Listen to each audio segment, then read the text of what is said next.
Mm, ya estamos al aire.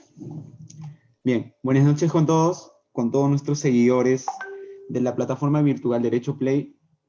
Vamos a esperar unos segundos para que se conecten, por favor. Nos avisan el audio.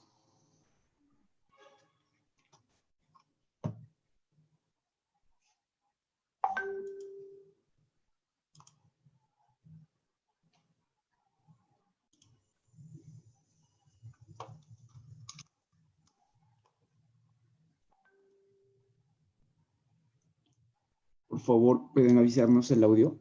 ¿Todo bien? Imagen, audio, por favor.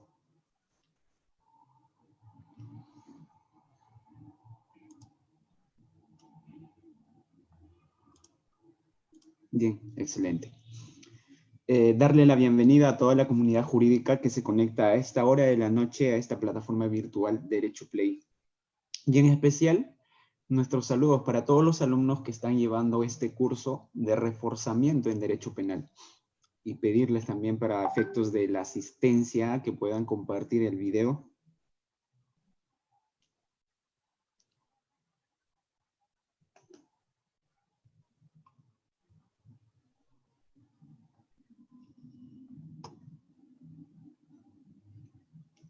Muy bien. Y ahora sí, como es de conocimiento para la comunidad jurídica y también para los alumnos, en esta tarde tenemos una sesión más que lleva por título La tipicidad subjetiva. Bien, a cargo de esta sesión estará el maestro Jorge Luis Alan Romero Osorio. Él es fiscal adjunto provincial en el Distrito Fiscal de Ancash, máster en Derecho Constitucional por la Universidad Castilla-La Mancha de España, capacitador e investigador de la Academia de la Magistratura y docente universitario en la Universidad Nacional Santiago Antúnez de Mayolo de la región de Ancash. Bien, doctor, buenas noches. Le damos la bienvenida, doctor. Gracias, estimado Max. Buenas noches. Nuevamente agradeciéndote por esta nueva invitación. Ya Derecho Play es como una casa donde siempre he estado aquí difundiendo algunas cuestiones de temas penales, procesales penales y esta vez en teoría del delito. Bueno, a continuación vamos a tratar un tema que en realidad es de suma importancia tanto en el ámbito penal procesal y también en el ámbito teórico, ¿no? No es simplemente un tema que está tomado así a la ligera, ¿no? Siempre el penalista que analiza estos temas lo toma mucha importancia, ¿no? Porque tiene mucha prevalencia, sobre todo para determinar si el sujeto activo actuó con dolo o imprudencia o no actuó con ningún título de imputación subjetiva y por lo tanto no existiría tipicidad y por lo tanto no habría delito, ¿no? Para entrar a este tema voy a tratar de ser lo más simple para que pueda ser comprendido porque es un tema muy complejo. Aunque pareciera que es sencillo para algunos, pero si tenemos que tomarlo de manera seria, es muy, muy complejo. En primer lugar, vamos a analizar la evolución de la imputación subjetiva. Antiguamente, en el sistema causal de la acción, esto es muy atrás, muy anterior al funcionalismo y al finalismo, la imputación subjetiva que hoy conocemos, que son los clásicos elementos dolo y imprudencia, estaban contenidos dentro de la culpabilidad, ¿no? En este sistema bipartito entre el injusto y la culpabilidad en el sistema causal, dentro de la culpabilidad se encontraba el dolo y la imprudencia. Pero ¿en qué extremo de la culpabilidad? Porque la culpabilidad, tal como la conocemos ya en este tiempo, muy atrás, ya se le concebía lo que hoy conocemos, ¿no? La culpabilidad tiene tres elementos. Conciencia de la antijuricidad, que es un elemento eminentemente psicológico. Cuando el sujeto es consciente, comprende que lo que realiza es antijurídico, o es prohibido, o no permitido, o antinormativo. Entonces, esa es una valoración muy global, muy general, que en la culpabilidad se analiza. Y una forma de anular esa conciencia de la antijuricidad es lo que conocemos como el error de prohibición. Que también para esa época, que estamos hablando hace más o menos 100 años atrás, se conocía como un error de hecho y error de derecho.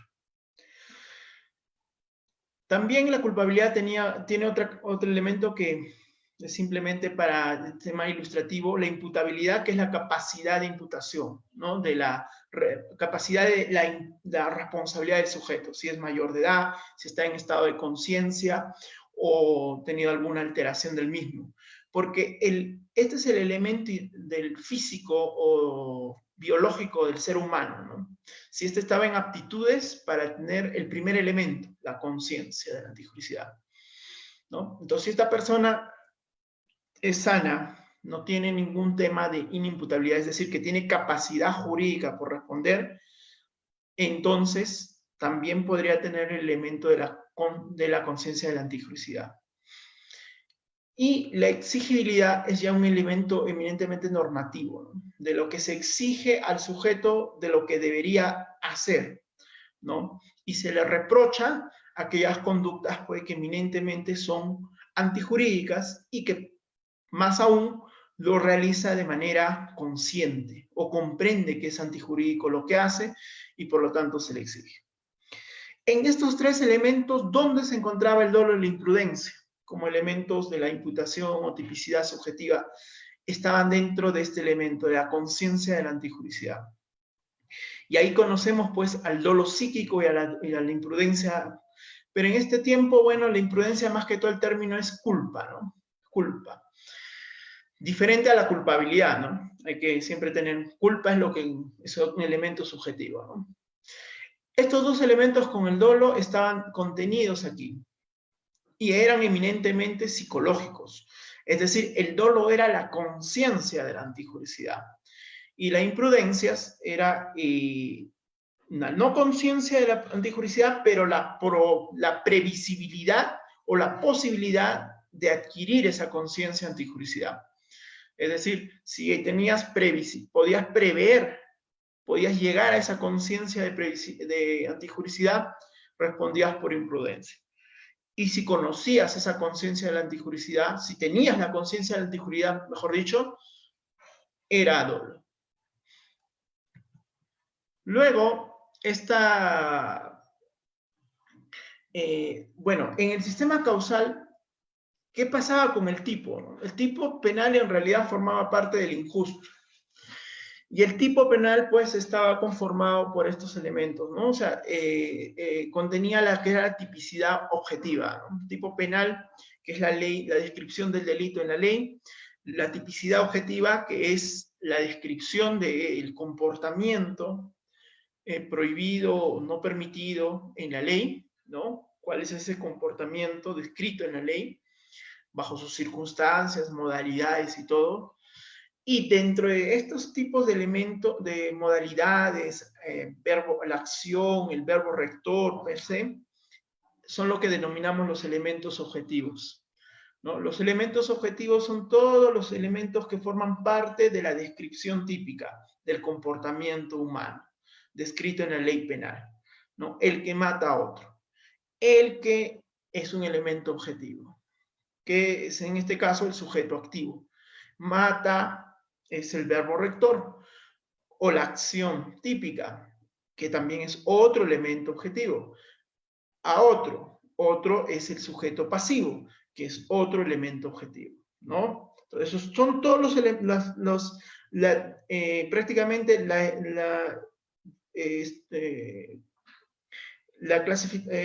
determinación de todos esos elementos del hecho, tanto de la acción como del resultado, tiene cada uno una suerte de denominación, ¿no? Acción o verbo rector, sujeto activo, sujeto pasivo, ¿no? Alguna modalidad, si se emplea, bueno, en este caso no hay modalidad porque es el homicidio simple, pero así se estructura el tipo penal, ¿no? Y elementos objetivos del tipo penal, ¿no? Contienen la acción propiamente y el resultado. ¿Dónde está la acción y el resultado en el homicidio simple? La acción es matar y el resultado es muerte. Simple, ¿no? Entonces, esos son los elementos objetivos del tipo penal. Y en el sistema causal no era, pues, simplemente se cumplían estos elementos objetivos y ya era un comportamiento bajo la figura del injusto, ¿no? En cambio, cuando queríamos analizar el dolo, la imprudencia, lo teníamos que volver atrás, o mejor dicho, ir hacia la culpabilidad como un elemento posterior, y ahí analizar si el sujeto tenía conciencia de antijuricidad o posibilidad de llegar a esa conciencia de antijuricidad para determinar el dolo o imprudencia o culpa, específicamente en ese caso. Ya con el sistema final de la acción, porque recuerden que cuando mencionamos preliminarmente la conciencia de la antijuricidad, el elemento que era eminentemente psicológico, y una forma de anulación era el error de prohibición, con el finalismo en la década del 50 del siglo pasado, el finalismo señala y hace una advertencia. Ese error de prohibición anula, está bien, la culpabilidad, la conciencia de la antijuricidad. Conciencia, que es comprensión. Entonces, en realidad, ese error es sobre la comprensión de tu comportamiento. Pero, ¿qué pasa con aquellos errores que están referidos a los elementos objetivos del tipo penal? Es decir, aquel sujeto que no sabe que está matando o no sabe que va a producir el resultado muerte en el homicidio. No sabe.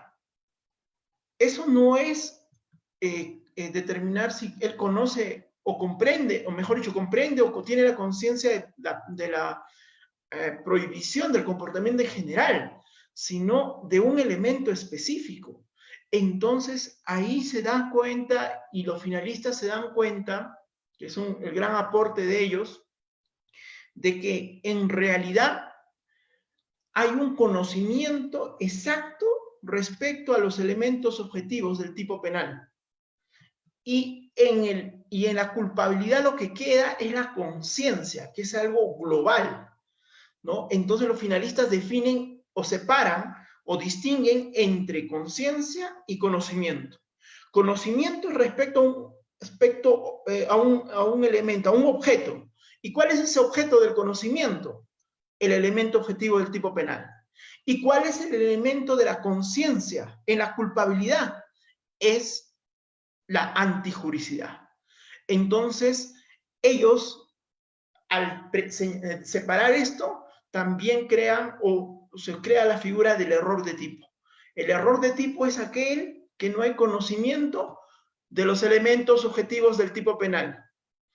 Y el error de prohibición es la ausencia de la conciencia de la antijuricidad, ¿no? Entonces, una separación interesante que hacen ellos.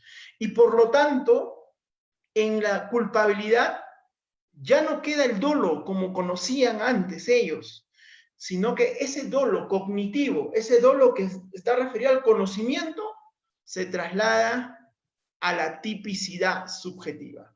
Es decir, los finalistas crean lo que denominamos hoy la tipicidad subjetiva, en donde está conformado por el dolo, pero no el dolo, cualquier dolo, es el dolo generalis, el dolo referido al conocimiento de los elementos objetivos del tipo penal. Mientras que en la culpabilidad queda dentro del elemento de la conciencia de la antijuricidad el dolus malus, es decir, la conciencia o comprensión de lo antijurídico, de lo prohibido, de lo antinormativo. Y recién con el sistema final es lo que conocemos hoy. Hoy es esto lo que tenemos actualmente, bueno, que tampoco no es lo más reciente, porque esto estamos hablando hace más de 70 años atrás, pero en la literatura que ustedes encuentran de libros de parte general, siempre van a encontrar esto, ¿no? Esta estructura, ¿no? El tipo penal, que está dividido entre tipicidad objetiva y subjetiva. La tipicidad objetiva, que son los elementos objetivos del tipo penal, y en la tipicidad subjetiva está el dolo y la culpa, ¿no? Entonces los finalistas separan ya y determinan que la culpa y el dolo deben pertenecer a la tipicidad, al tipo penal, no a la culpabilidad, ¿no? Pero que el dolo es un conocimiento ¿sobre qué? Dirigido hacia esos elementos subjetivos del tipo penal. Es decir, la tipicidad subjetiva está dirigida hacia la tipicidad objetiva, ¿no? Entonces, lo objetivo y lo subjetivo aquí se conjugan. El dolo es el conocimiento de los elementos objetivos del tipo penal y la culpa es la previsibilidad objetiva, es decir, la posibilidad de conocer esos elementos objetivos del tipo penal, ¿no? Pero acá hay un elemento interesante. Los finalistas, al precisar este aspecto cognitivo del dolo y de la culpa, ¿no? También le añaden un elemento adicional al dolo, que es la voluntad, la intención, el querer, ¿no? Un elemento adicional que justifica su sistema de ellos, el finalismo, ¿no? Porque no solamente el dolo para ellos es el conocer, sino también el que quiso el sujeto. ¿Qué es lo que quiso? ¿No? Entonces, puede haber querido el resultado, pero si no conocía ese resultado, puede haber querido alguna acción, realizar una acción, pero no conocía, por ejemplo, el resultado, entonces ahí hay error de tipo. Puede, a la vez, inversa, puede haber conocido el resultado, pero no lo quiso hacer. ¿Qué hay ahí? No hay dolo, ¿no? En el anterior caso igual, no hay dolo porque no hay conocimiento. Entonces, ellos, los finalistas, señalan que el dolo tiene estos dos elementos, conocimiento y voluntad. Es así que podemos determinar la tipicidad subjetiva según los finalistas, ¿no? La tipicidad subjetiva, en realidad, como definición, es la voluntad y a la vez el conocimiento o deber de conocer. ¿Qué cosa? Los elementos objetivos del tipo penal. Pero también la voluntad está dirigida a realizar ¿qué? La acción y el resultado.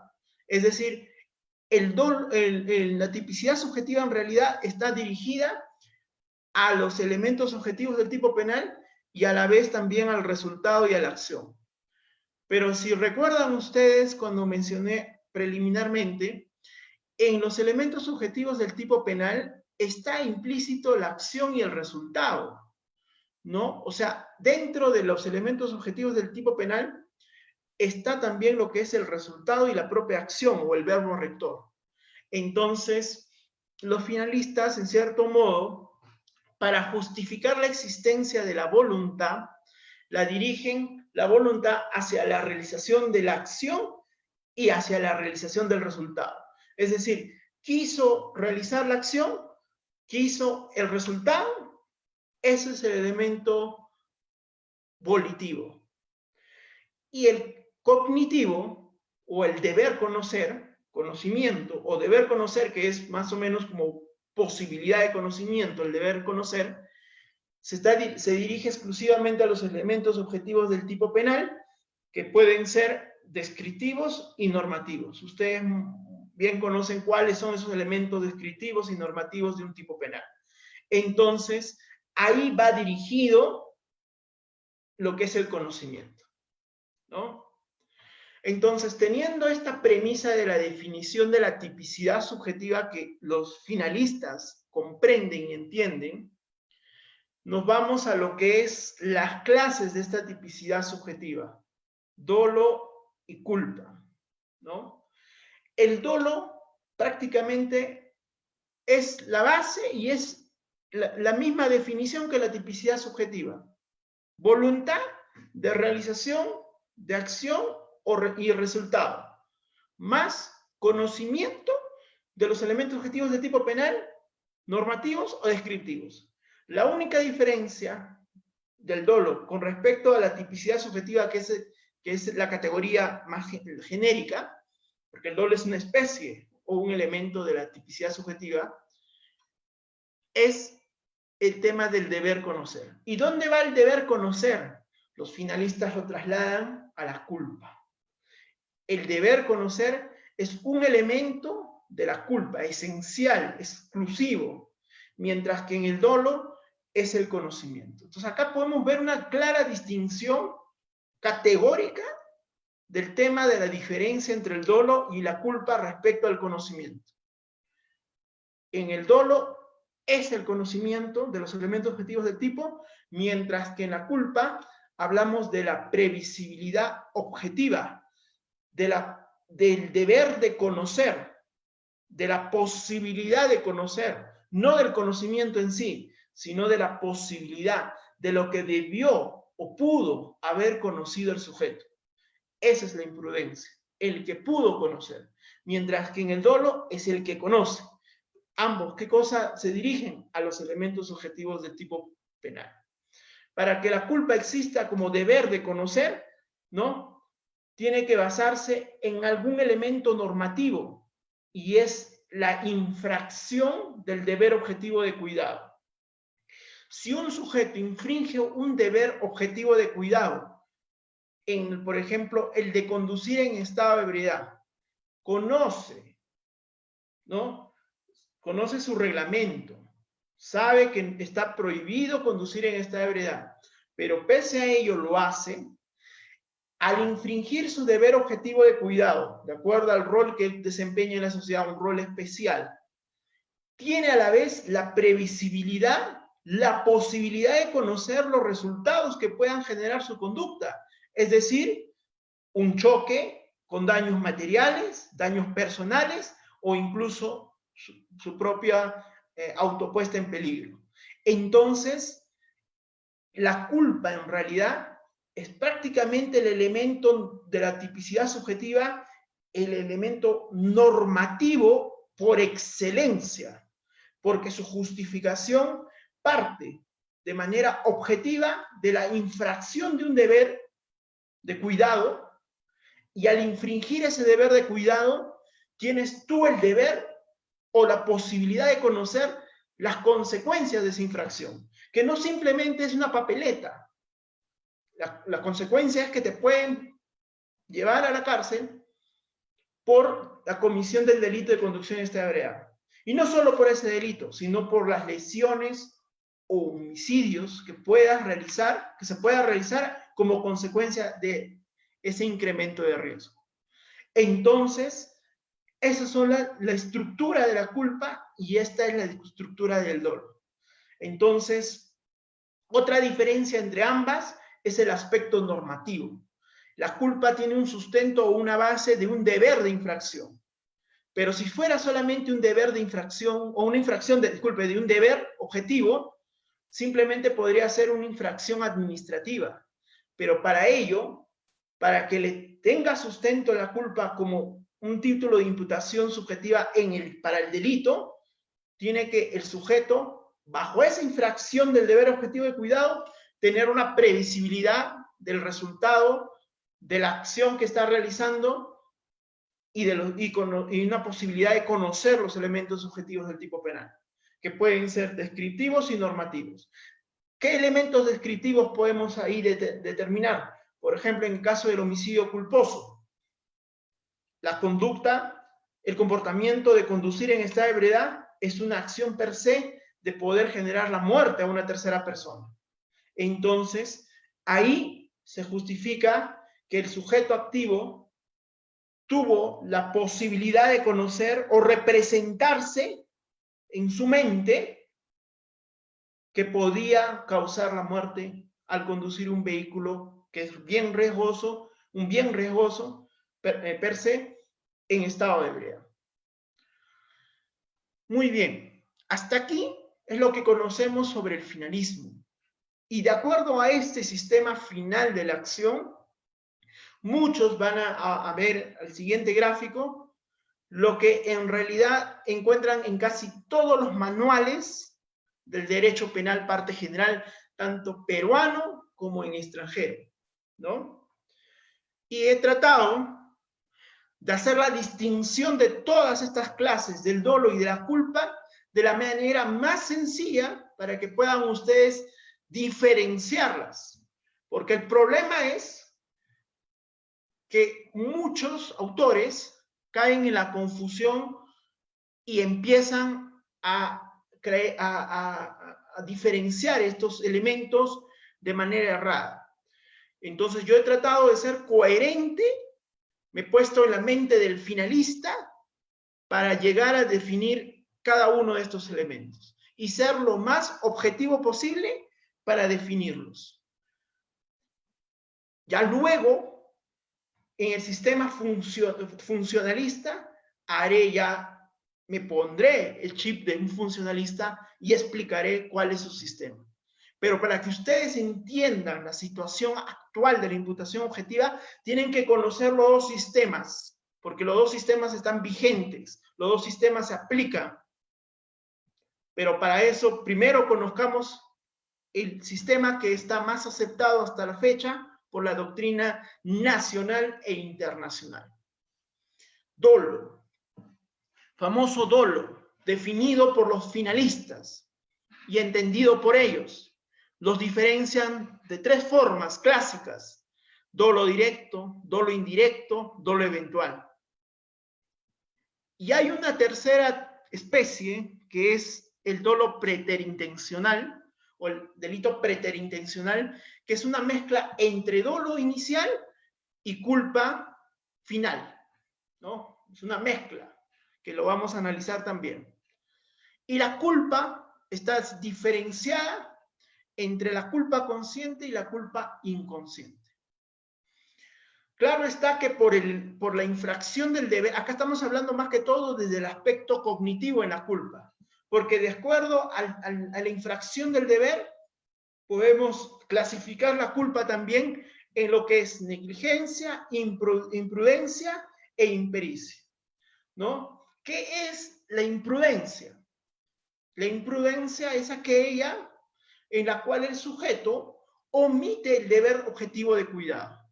Simplemente es la omisión de un deber objetivo de cuidado. Imprudencia pura. Negligencia. Cuando el sujeto sobrepasa los límites de estos deberes objetivos de cuidado e incrementa un riesgo innecesario. Eso se denomina negligencia. E impericia. Cuando el sujeto no conoce sus deberes objetivos de cuidado, pero pese a ello, realiza el hecho. Esa es una persona inexperta, por eso se le denomina impericia. Ese es el aspecto de la infracción del deber objetivo de cuidado. Pero para efectos de analizar de manera más precisa las clases de culpa y dolo, teniendo en cuenta el otro aspecto cognitivo, vamos a tomar en cuenta la culpa consciente y la culpa inconsciente. Muy bien, vamos en materia, entramos en materia. Dolo directo. Recuerden que para los finalistas existen los dos elementos: el querer, elemento volitivo, y el conocer, elemento cognitivo. Ya, muy bien. ¿Qué significa el dolo directo para el finalista? El que quiere. ¿Qué cosa quiere en el dolo directo el sujeto? Quiere la acción. La quiere. ¿Quiere qué más? El resultado. Pero cualquier resultado, no. El resultado inmediato. No inmediato, uno que sea una consecuencia necesaria que aparezca, no. En el dolo directo se dirige simplemente a un resultado inmediato, próximo a su acción. Si quiere matar, dispara a la persona. Ahí, ¿cuál es la acción? Disparar. ¿Cuál es el resultado inmediato? La muerte. Punto. Ese es el dolo directo. Simplemente. Él conoce el elemento cognitivo. Aparte de querer la acción y el resultado inmediato, tiene que conocer qué. Conocer lo que está haciendo, la acción. Es decir, conoce que está disparando un arma de fuego y que esa arma de fuego es tal objeto y no es otro objeto, sino es una arma de fuego. Y que conoce ¿qué más? El resultado. Conoce el resultado inmediato también. ¿Y cuál es ese resultado inmediato? La muerte del sujeto, de la víctima. Listo. Ese es el dolo directo. Dolo indirecto. En el dolo indirecto, él no quiere el resultado inmediato. Es decir, hay un resultado, en el dolo directo quiere el resultado inmediato, el que se genera de manera inmediata después de la acción. En el dolo indirecto, él no quiere los resultados que puedan pasar después a consecuencia de su acción. Digamos, dispara a la víctima, pero al momento de disparar, el proyectil, en vez traspasa el cuerpo de la víctima, choca con la vereda o con una pared y rebota y lesiona a un tercero, o que incluso lo mata. Él no quería ese resultado inmediato, esa muerte de ese tercero. Lo que él sí quería era matar a esa persona, el resultado inmediato, pero no el resultado inmediato. Por eso es que en el tercer elemento dice quiere la acción, que significa disparar, y quiere el resultado, pero el resultado inmediato, es decir, la muerte de la persona donde dirigió el disparo, a donde apuntó el arma, listo. Pero acá hay algún elemento muy especial, interesante, que los finalistas empiezan a darle forma, el conocer. El sujeto, aparte de que no quiere el resultado inmediato, pero sí quiere el resultado inmediato y la acción, conoce qué más, la acción propiamente, porque la acción tiene que ser querida y conocida, la de disparar, si no puede haber un error de tipo, creyendo que no es un arma, tiene que conocer la eficacia del arma, que es lesiva, ¿no? Y también tiene que conocer el resultado, pero el resultado no solamente inmediato, sino también el mediato. ¿Cómo es eso? Es decir, que en el hecho de cometer una acción de esta naturaleza, él debe, o mejor dicho, él conoce los resultados que puedan generarse de este impacto. Es decir, el rebote de esa bala puede, o el ocasionar el disparo a esta persona a cierta distancia próxima, puede generar un resultado a un tercero. Entonces, un dolo indirecto. No directo, sino indirecto con respecto ¿a quién? Al tercero. No con respecto al que dirigió la acción, porque ahí sí sería dolo directo, inmediato. Con respecto al tercero, sería un dolo indirecto. Pero para esto también hay que saber que el conocimiento se tiene que determinar de acuerdo a las circunstancias. Si está disparando a una persona en plena calle, con público, ¿no? Ahí entendemos que él conoce ese resultado mediato en este caso, de la muerte de un tercero o la lesión de un tercero. Pero si está disparando en un desierto, en un escampado, donde solo está la víctima con él, dispara y por azares del destino, al momento de rebotar el arma traspasa la bala, impacta a un tercero que estaba por ahí andando. Ahí sí, ya no él tenía el conocimiento inmediato de ese resultado. Ahí ya no habría dolo indirecto, ¿no? Lo que habría en todo caso, si es que estaba en la posibilidad de conocer, culpa, pero ya no dolo. Y si no estaba en la posibilidad de conocer ese resultado inmediato, no hay nada. No hay nada. O sea, no hay ni dolo ni culpa. Será responsable por la muerte de la persona que dirigió la acción inicial, pero ya no por el tercero. Pero ven ya ustedes aquí la importancia del conocimiento, porque acá no importa tanto lo que él quiere o no quiere, o sea, él no quería el resultado inmediato, pero por conocer, porque tenía la probabilidad de conocer el resultado de la muerte o el resultado inmediato de la muerte del tercero, se le puede imputar dolo indirecto. Cuando acá también un ejemplo clásico, aquel que detona una bomba con la finalidad de desaparecer a una persona y a consecuencia de esta mueren otros terceros. Ahí en realidad es un dolo indirecto o dolo de consecuencias necesarias, ¿no? Clásico ejemplo. El dolo eventual.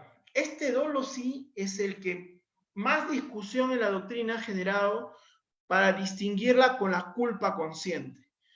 Ustedes ya deben haber escuchado las teorías volitivas, la teoría de la representación. En realidad la teoría volitiva es la que justifica el elemento volitivo, es decir, el querer. Y la teoría cognitiva es la que eleva la importancia al elemento cognitivo, ¿no? Simplemente eso. Y de acuerdo a eso se distingue entre el dolo eventual y la culpa consciente. Vamos a distinguirla ahora. ¿Cuál es esa distinción según el sistema final de acción, de la acción? En el dolo eventual, el sujeto no quiere ni el resultado, no quiere el resultado, sea inmediato o mediato. No lo quiere. Él no quiere el resultado. No quiere. No es que no quiere, no es que quiere matar o no, él no quiere.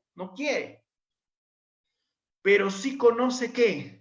Conoce la acción que está realizando, la acción riesgosa de conducir un vehículo, una combi, vehículo de transporte público, en estado de ebriedad, sin el respectivo SOAT, a alta velocidad, esquivando o ganando a todos los demás vehículos, a los demás combis, para llegar a su fin, ¿no? De manera más rápida.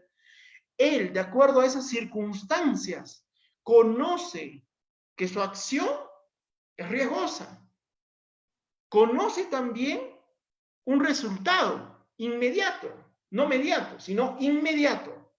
Un resultado inmediato. ¿Cuál es ese resultado inmediato? La posible impacto, choque con otro vehículo, ¿no? Él no conoce el resultado inmediato, no lo conoce. Las consecuencias necesarias, que venga después de ese resultado, no, sino el resultado inmediato, de que puede chocar con un tercero y que puede sufrir algún accidente, eso sí lo tiene de manera probable en su mente, por el hecho mismo de estar conduciendo en esas circunstancias. Pero hay algo más acá que los finalistas le dan y que Klaus Roxin también le apoya, porque Klaus Roxin, siendo funcionalista, se inclina a un sistema final de la acción en esta clasificación, la confianza.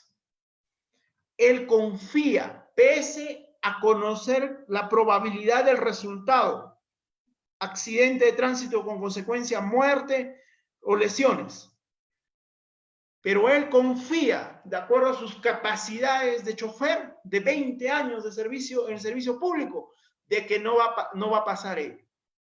Pero, sin embargo, pasa, ¿no? Él confía que va a evitar el resultado inmediato, que ese resultado inmediato accidente no va a pasar, pero pasa.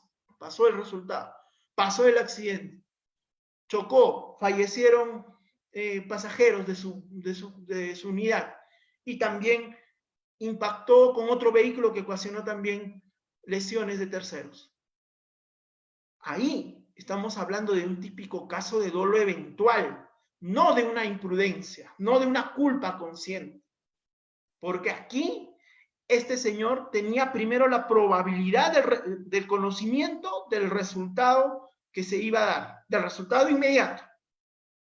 Y también conocía la acción que estaba realizando.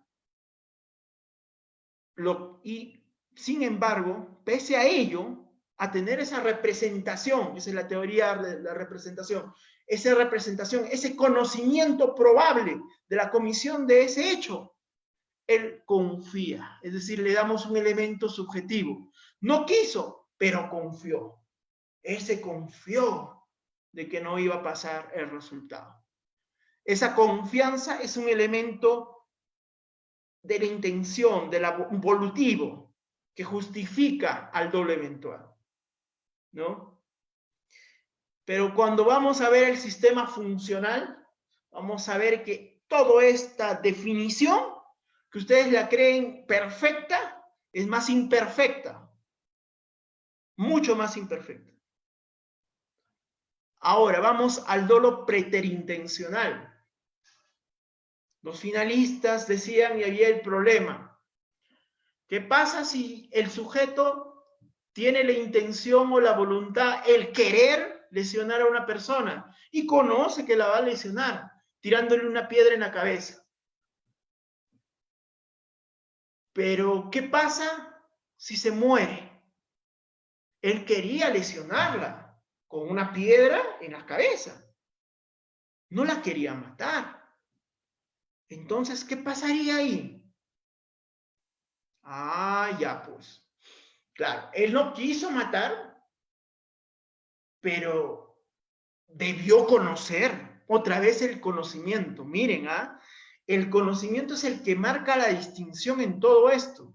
A excepción del dolo eventual, que es donde se habla de la confianza, como un elemento adicional, volitivo, ¿no?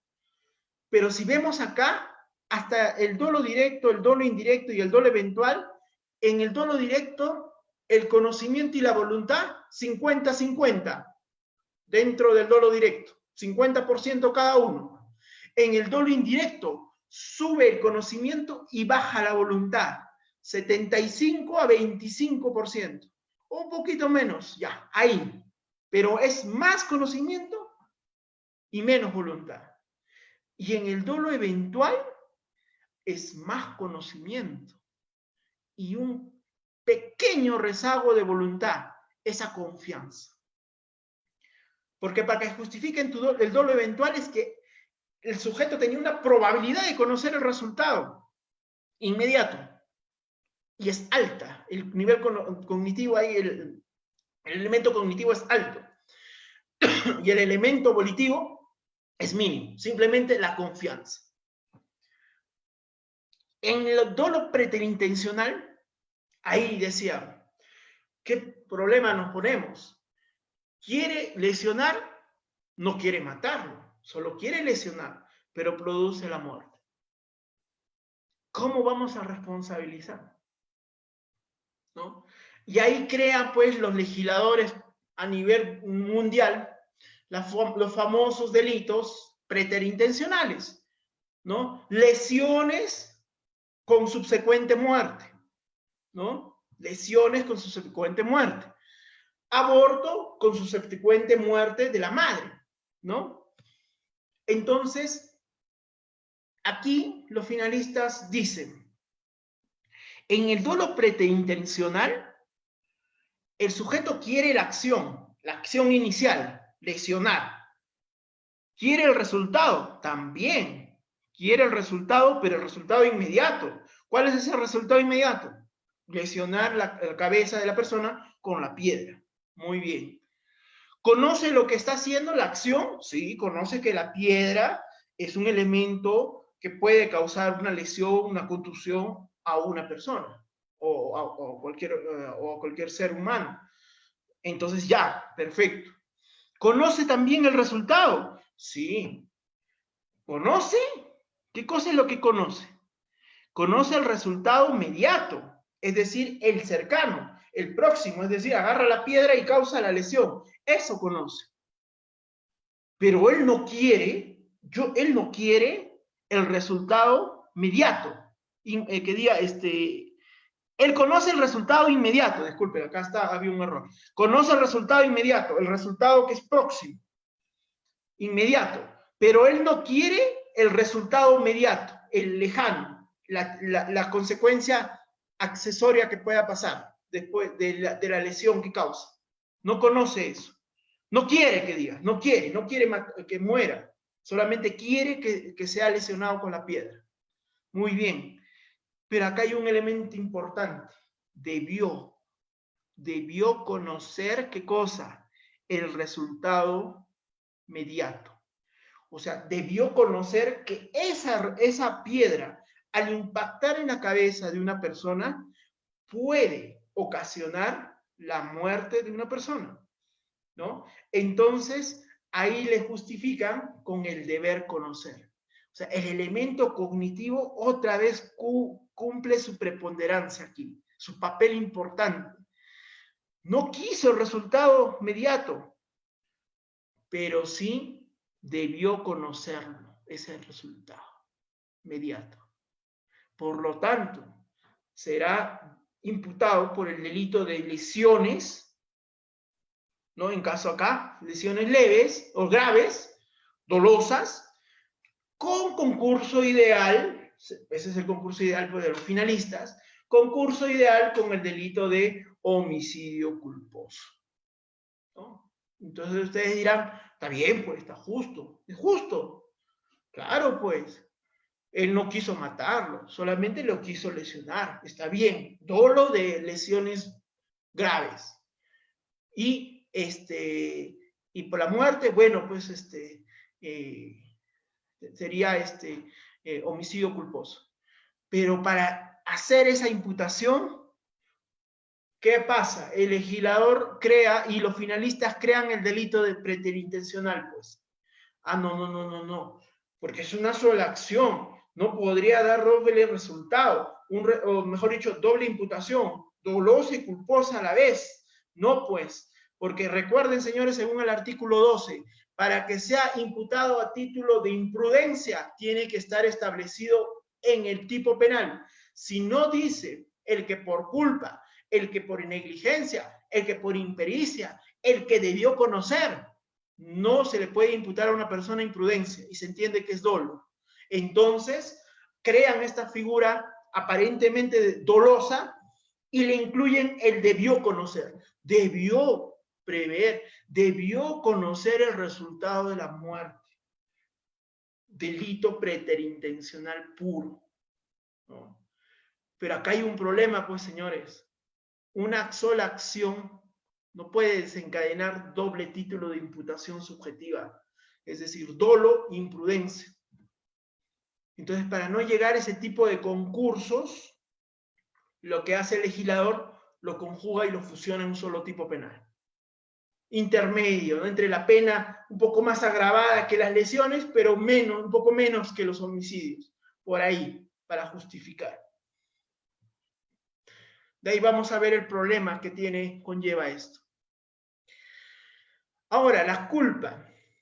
Culpa consciente y la culpa inconsciente. Interesante. Culpa inconsciente. Culpa consciente es generalmente la distinción, pues, que le hacen con el dolo eventual, porque en realidad la culpa consciente es la más próxima hacia el dolo.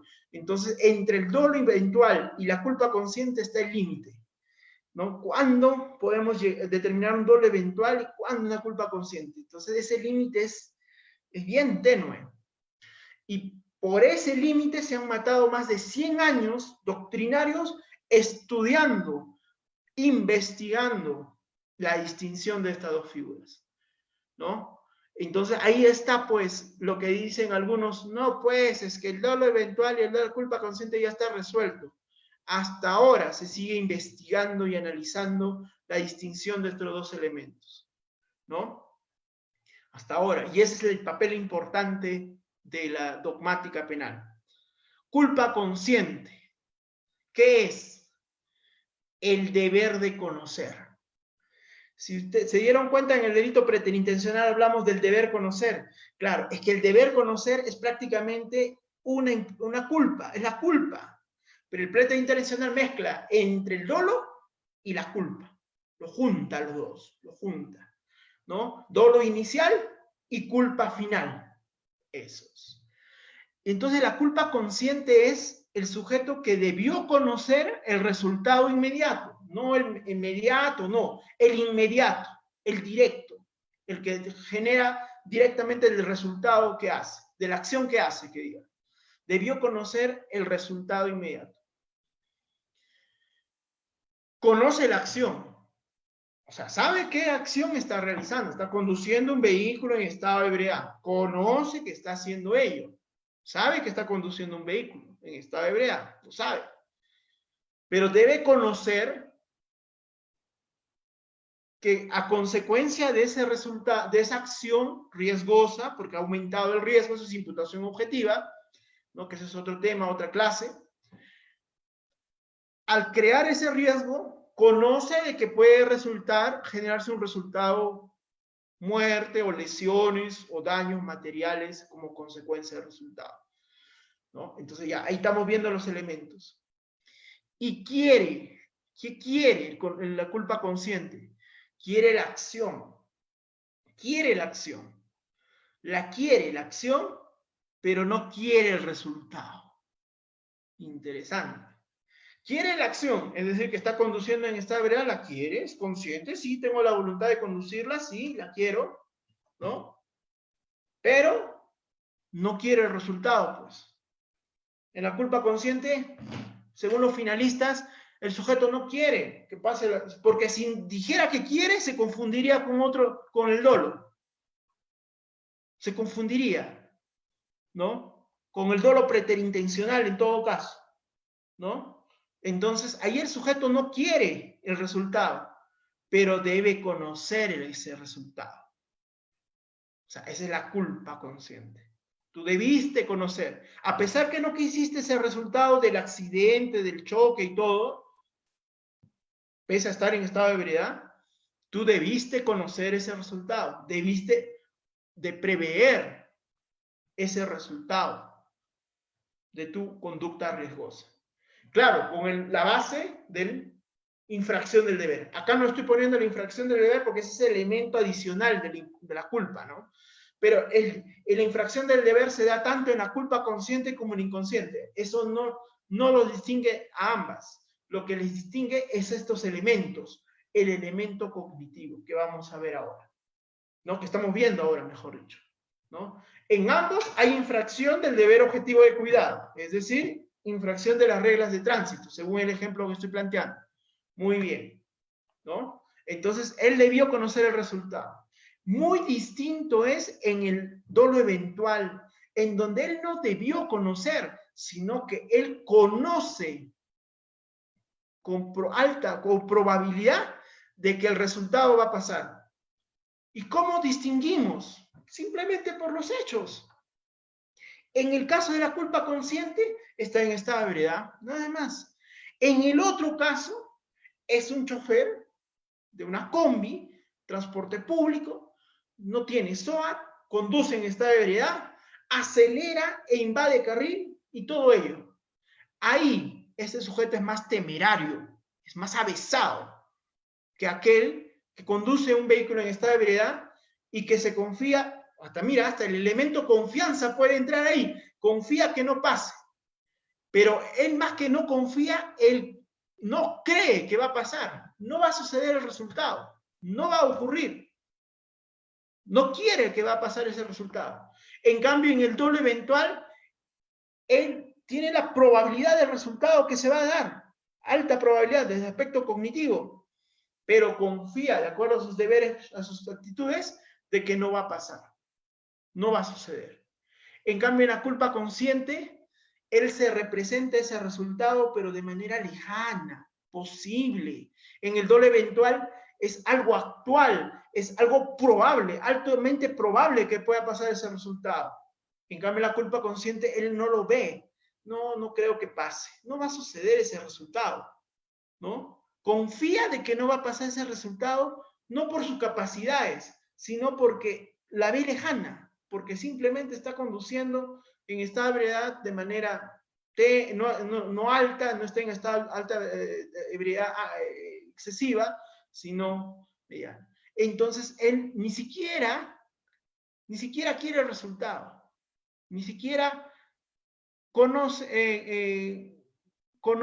que el resultado va a pasar, pero sí debe conocer, debería haber conocido el resultado. Y por lo tanto, se le imputa culpa consciente. En cambio, en el dolo eventual, él no es que no debía, él ya conoció, él conoce el resultado inmediato, grave, y por lo tanto, por conocer, ya simplemente es dolo eventual. Ahí está la distinción entre ambas. Dolo eventual es la probabilidad de conocer y en la culpa consciente es la posibilidad lejana de conocer. Simplemente eso. Y eso se determina de acuerdo a las circunstancias del caso. Y como en el caso aquí, entre este chofer de la combi y entre este chofer en estado de ebriedad, ahí está la distinción entre ambos, de acuerdo a las características y a la forma y circunstancias que realizan el hecho.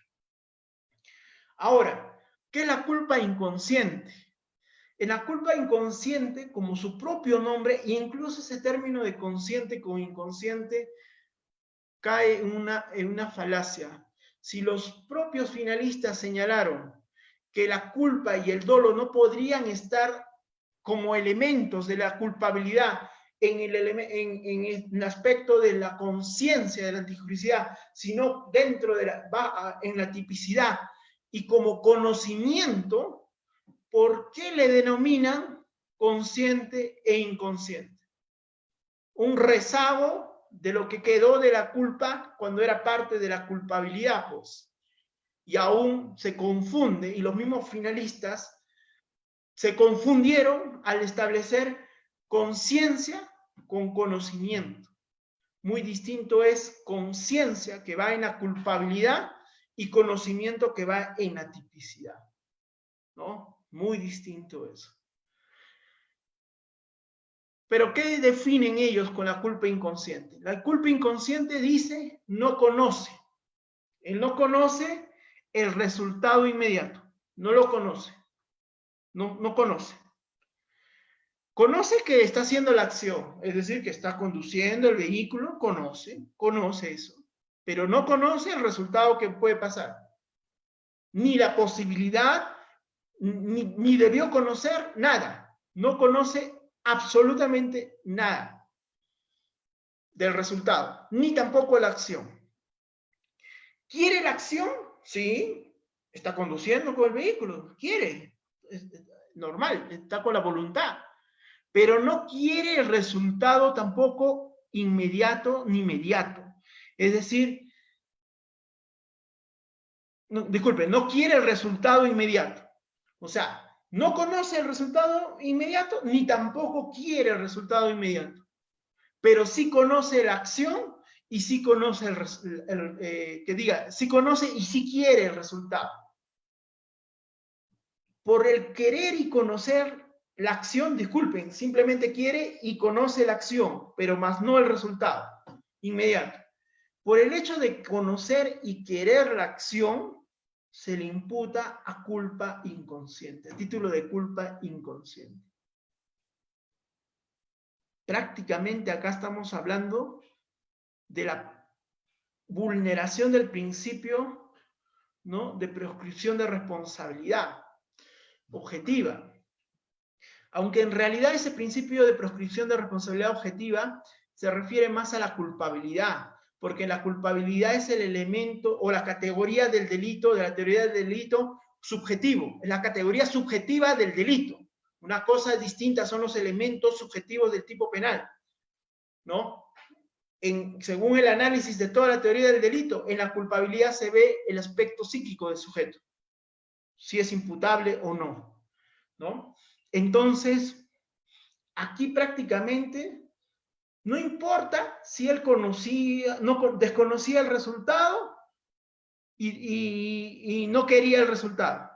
Simplemente por conocer y querer la acción, se le imputa culpa inconsciente.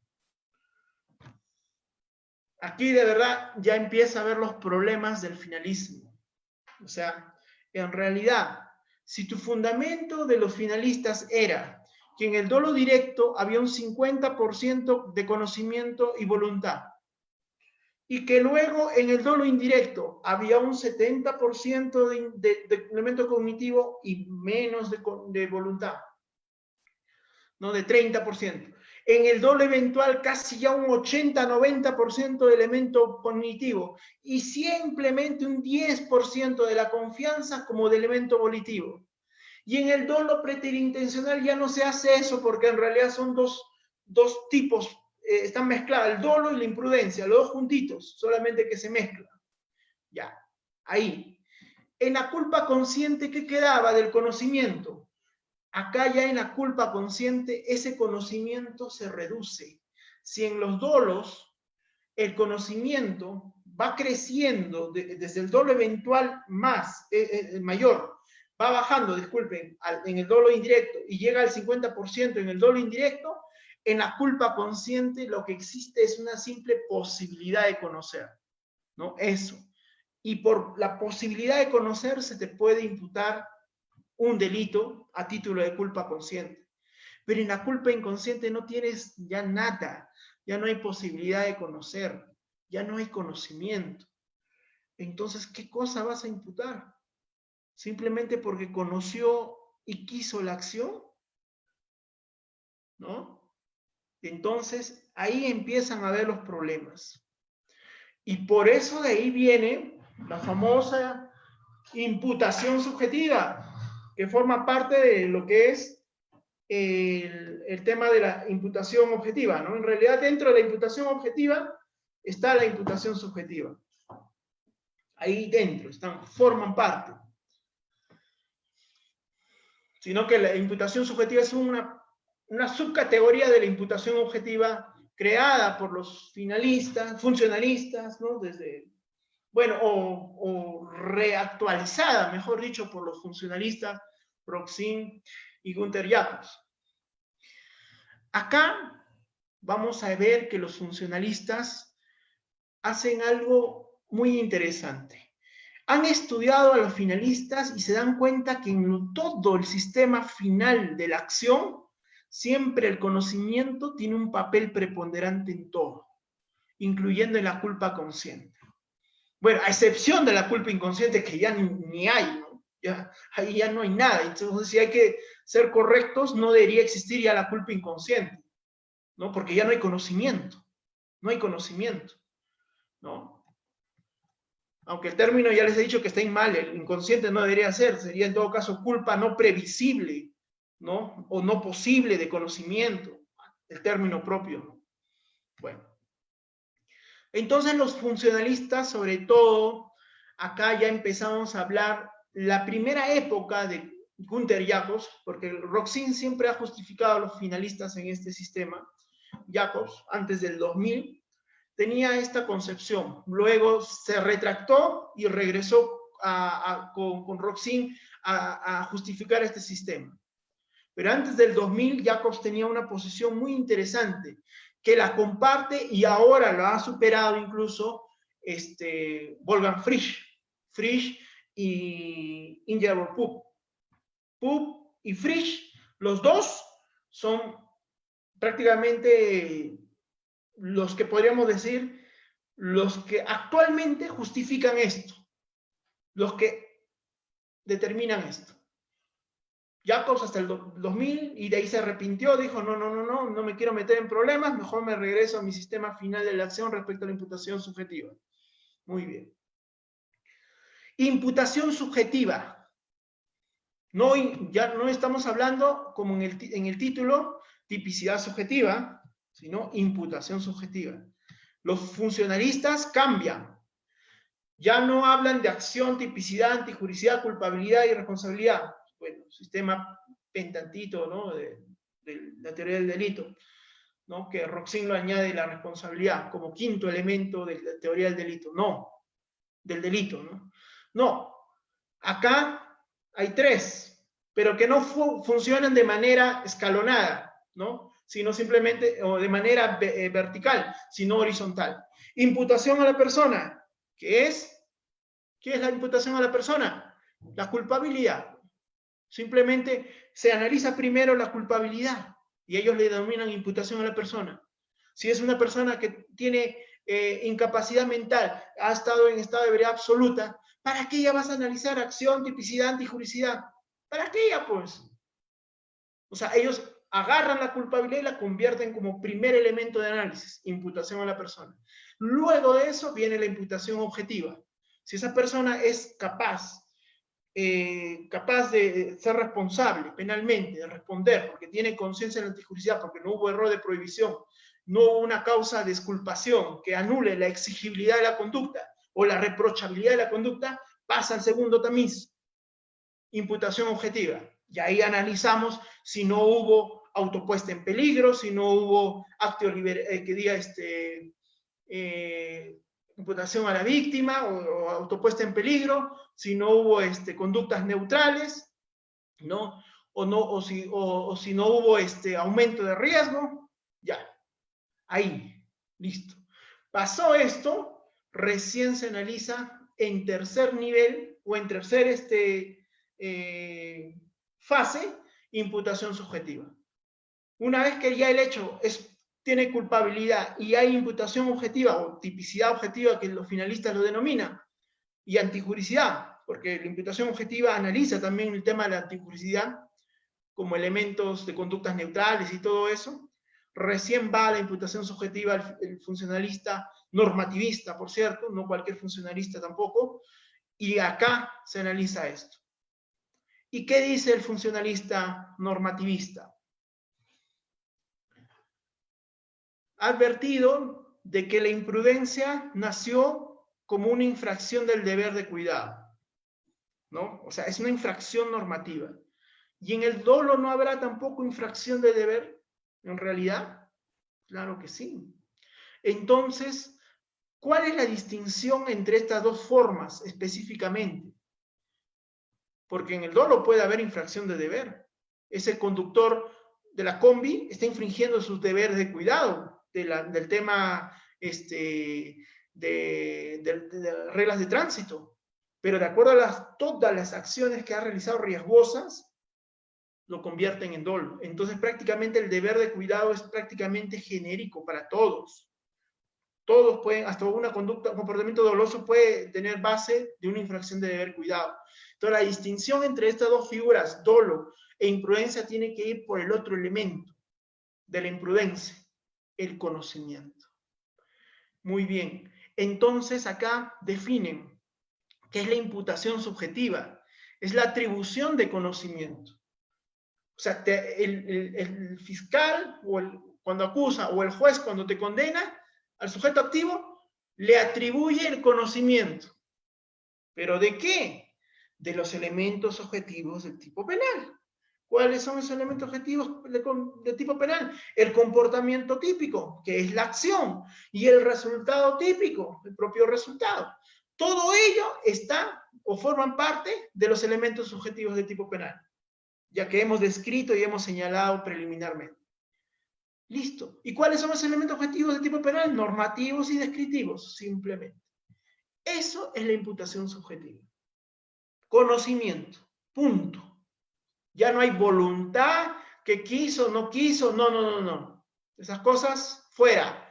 Lo más importante es el conocimiento. ¿Por qué? Porque de acuerdo a todo este análisis de los finalistas, vemos que el conocimiento es el elemento diferenciador en todo ello. Muy bien.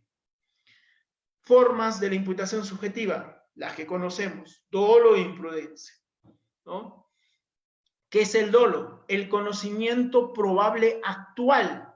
Es decir, el dolo es la probabilidad del conocimiento. Ustedes saben que en los niveles del conocimiento son certeza, probabilidad y posibilidad.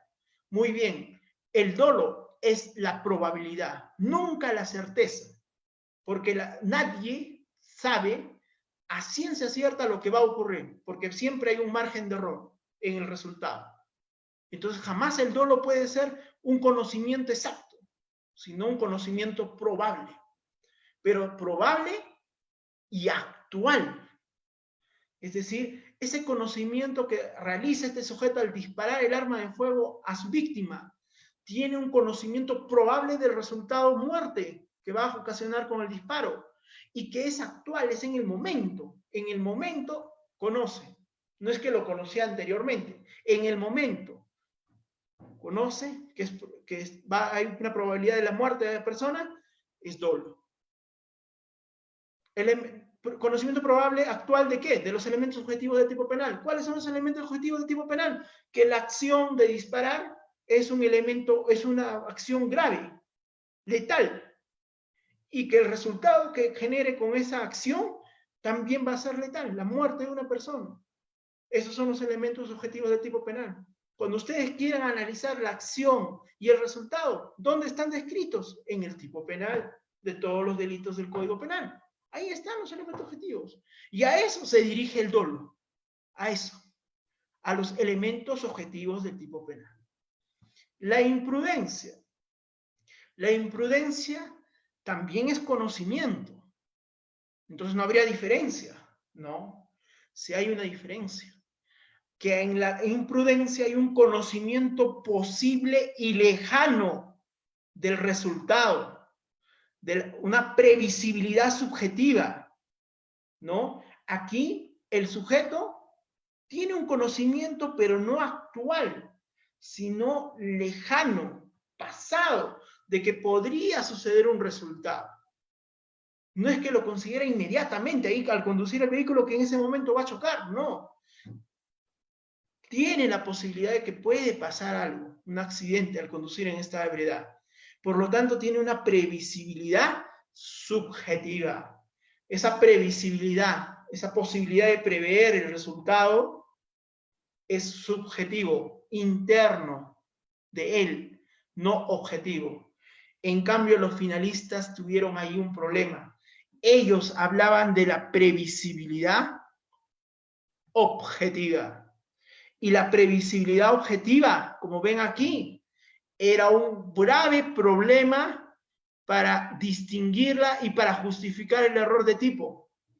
Porque recuerden ustedes, señores, una consecuencia del error de tipo vencible es la imputación a título de imprudencia, siempre y cuando ese título esté previsto en el Código Penal, ¿no? Entonces, el error también tiene un elemento que es la previsibilidad, pero una previsibilidad subjetiva.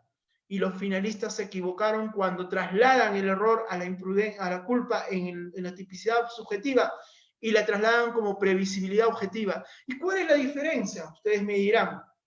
La previsibilidad significa que uno debe conocer.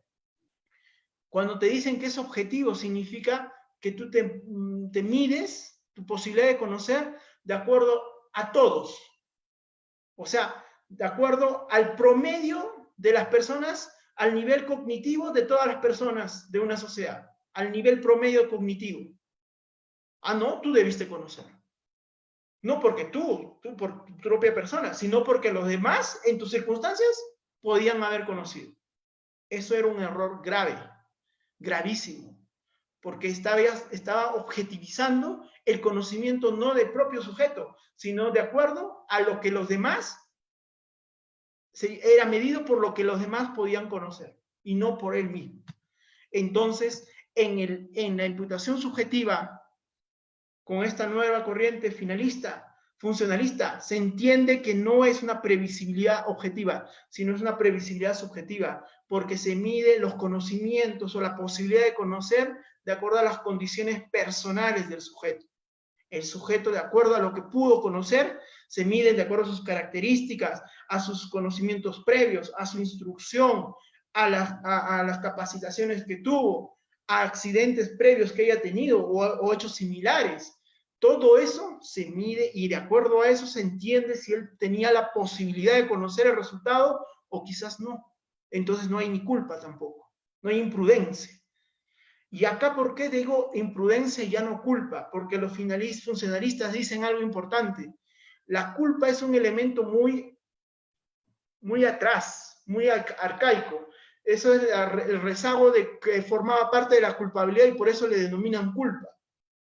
En realidad, el elemento fundamental de la imprudencia, de la culpa, es la imprudencia, porque la imprudencia es la omisión del deber de cuidado, es decir, la infracción del deber de cuidado.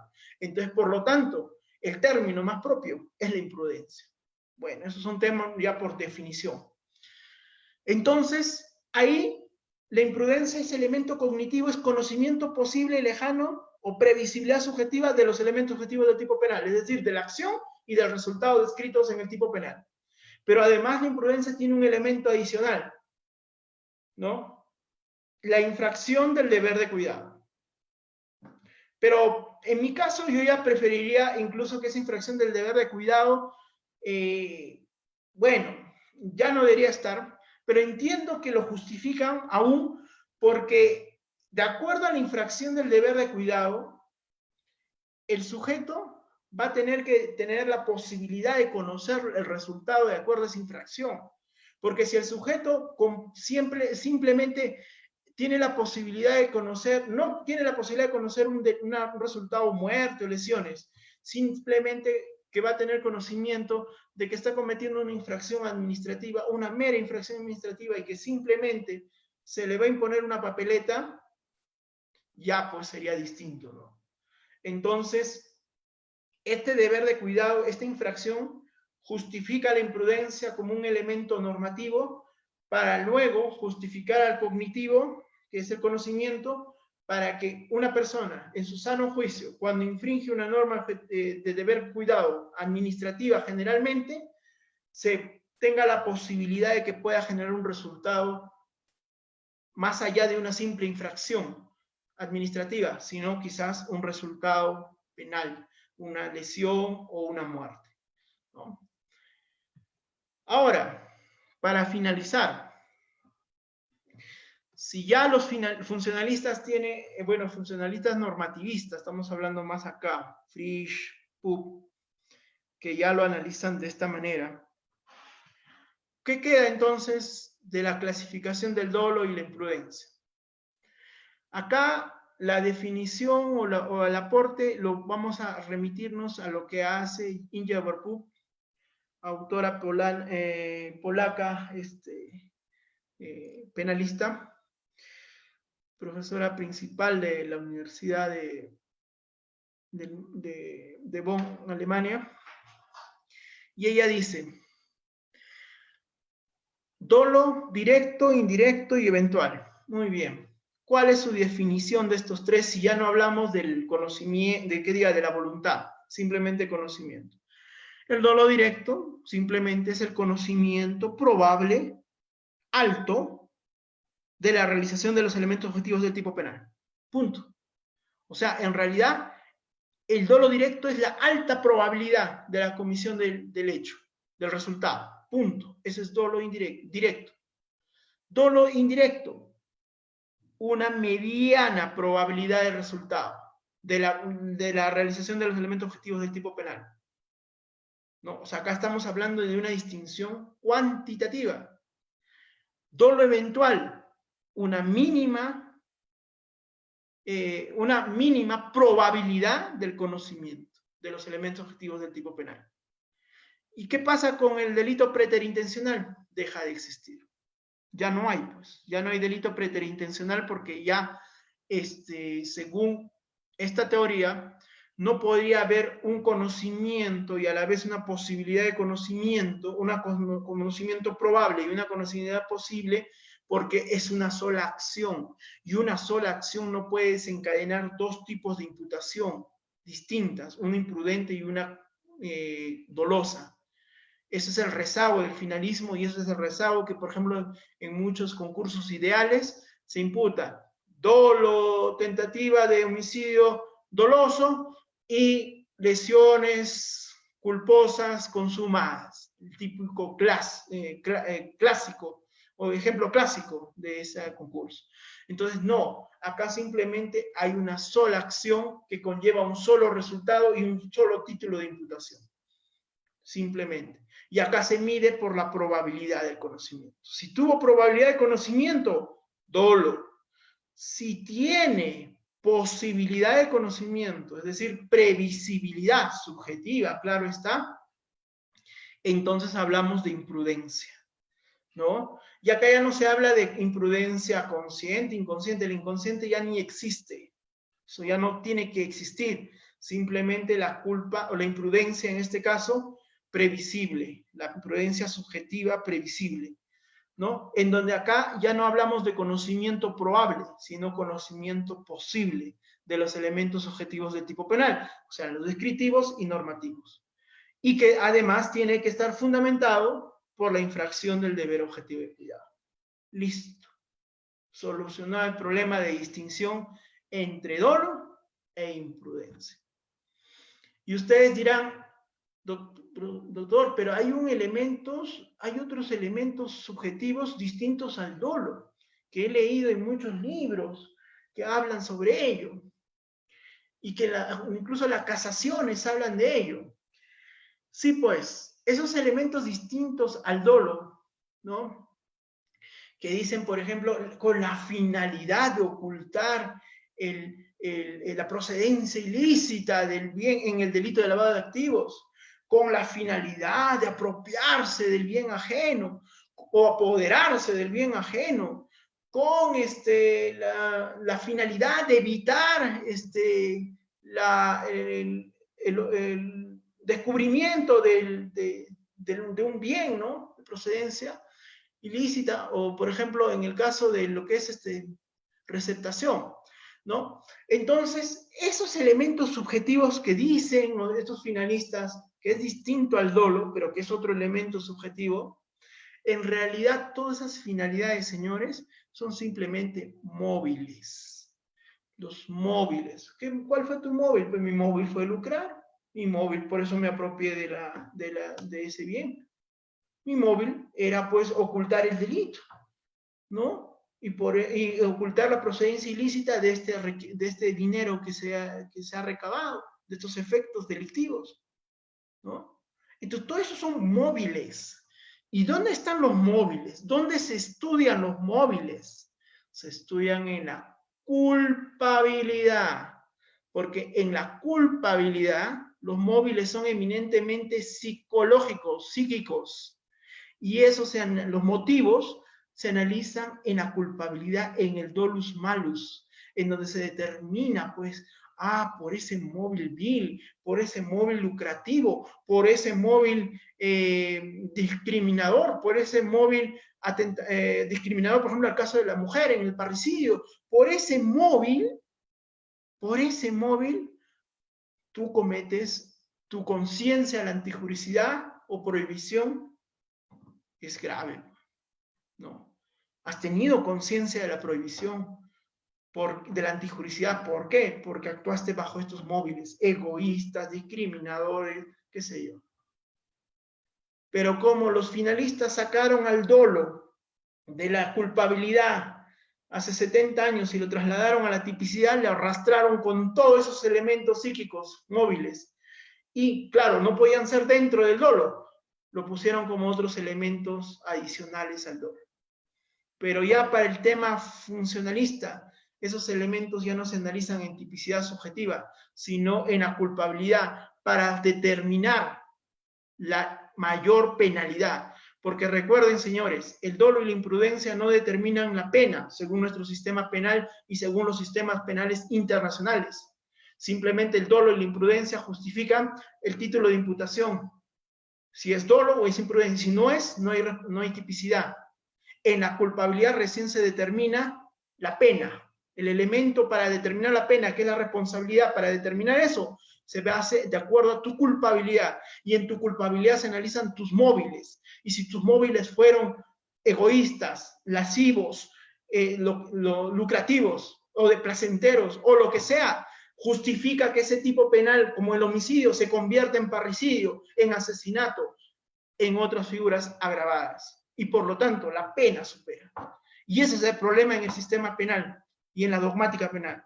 No hay análisis de manera específica de todo. Se mezcla finalismo, funcionalismo, causalismo en todo, y todos sabemos de todo, pero en realidad no sabemos nada, porque no distinguimos los sistemas, y los sistemas finalista, causalista y funcionalistas, ¿no? Entonces, hay que el derecho penal y la dogmática penal tienen una tarea muy importante de evolución, y eso puede ser nuestra oportunidad como peruanos, en el caso que, bueno, nos ven quizás extranjeros también, o latinoamericanos, de crear una dogmática penal también nueva o actual, ya dejando los resabios de sistemas actuales y crear un nuevo sistema en todo caso, pero que sea coherente en todo. Y eso es lo que buscó, por ejemplo, el funcionalismo, ¿no? Pero que aún sigue todavía teniendo resabios con el tema de los rezagos con el tema del funcionalismo, el finalismo en algunos temas de imputación subjetiva. Bueno, eso era todo lo que quería compartir y ahora sí estoy presto a sus preguntas. Gracias.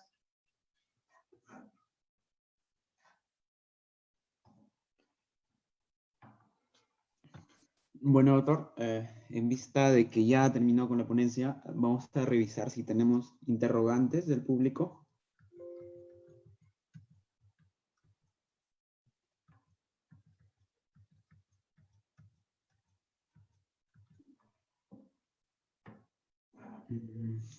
Bueno, doctor, no tenemos interrogantes, solamente le felicitan por la excelente ponencia que tuvo en esta noche.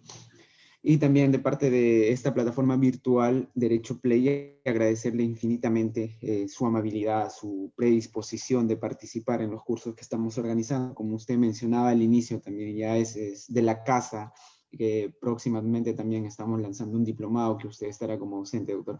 Muchas gracias. Solamente nuestros agradecimientos.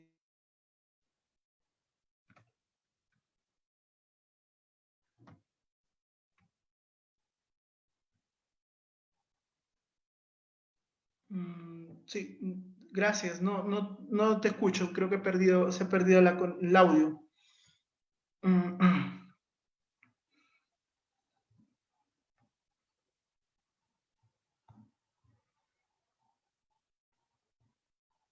Bueno, solamente, bueno, no te llego a escuchar, Max. Creo que el audio se ha trabado o algo, había un problema. Solamente agradecerte nuevamente, estimado Max, por la invitación. Y bueno, es un gusto nuevamente compartir estos conocimientos con el público en general, estudiantes, profesionales, colegas y todo. Y espero que haya servido para que genere pues un incentivo para que puedan ustedes no perder el amor al derecho penal, y sobre todo a la parte general de la dogmática penal, porque es muy, muy importante y nos va a ayudar no solo para resolver casos en materia especial, sino también para toda la vida, porque en realidad la dogmática penal es su justificación de darle un sentido a la ley penal y a la sanción penal, ¿no? Y para eso, ese sentido tiene que ser bajo criterios racionales. Y esto he tratado de hacer el día de hoy. Solamente agradecer nuevamente y bueno, buenas noches con todos. Buenas noches, doctor. Buenas noches con todos.